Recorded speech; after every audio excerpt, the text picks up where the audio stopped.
এই জায়গাটা হচ্ছে লালগঞ্জ সি বিচ। জায়গাটা মানে সত্যি কথাই এখনো অবধি, আজকে 1 জানুয়ারির পরে প্রথম রবিবার, তো আমি ভেবেছিলাম অনেক ভিড় হবে। আমি শুনেছিলাম জায়গাটা ফাঁকা ফাঁকা থাকে, তো যেহেতু দিনটা এরকম, তো আমি ভেবেছিলাম প্রচুর ভিড় হবে, কিন্তু ভিড় তো নেই। আমি এখানে ধরুন একদম পিক আপ টাইমে, মানে একদম পিক টাইম দিনের, এই 12টা নাগাদ এসে পৌঁছেছি, 11:30 12টা। কেউ নেই বিচে। দু একটা পিকনিক পার্টি তো থাকবেই, ওই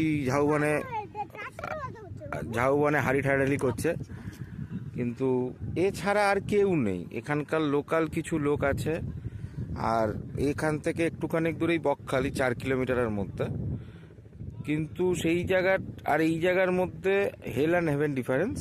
এটা যেটা গন্ধ পাচ্ছি নাকে, সেইটা একটু অনেকের কাছে হতে পারে ঠিক লাগতে নাও পারে, কিন্তু জায়গাটা সত্যিই সুন্দর, মানে সত্যি এক কথায় সুন্দর। এখনো ন্যাচারাল ব্যাপারটা আছে, এখনো বিচ আছে, সাদাবালি আছে, ঝাউবন আছে।